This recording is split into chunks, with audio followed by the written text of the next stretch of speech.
আজ আমার শহর কাকদ্বীপে অপারেশন সিঁদুরের সাকসেস উপলক্ষে একটা রলি বেরিয়েছে। এটা তার ভিডিও। পাকিস্তানকে নাস্তানুবাদ করে ছেড়েছে। আজ ভারতীয় সেনাবাহিনীর এই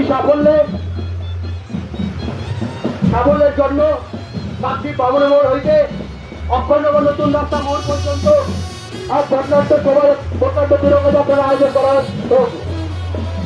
এই তিরঙ্গা যাত্রায় সমস্ত স্তরের মানুষকে পায়ে পা মিলিয়ে এই তিরঙ্গা যাত্রাকে সফল করার জন্য অনুরোধ জানাচ্ছি। বন্ধুগণ, আপনারা জানেন পাকিস্তানের সন্ত্রাসবাদীদের দ্বারা গত 22 এপ্রিল ভারতবর্ষের কাশ্মীরের পহেলগাঁওতে আমাদের মা বোনেদের 26 মা বোনের সিঁদুর মুছে দিয়েছে পাকিস্তানের সন্ত্রাসবাদীরা। আর ভারতবর্ষের সেনার বাহিনী তার যোগ্য জবাব দিয়েছে।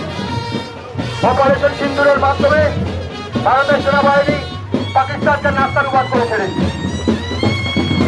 এই অপারেশন সিন্দুরের সাফল্যের জন্য আজ কাকদ্বীপ বামুন মোড় হইতে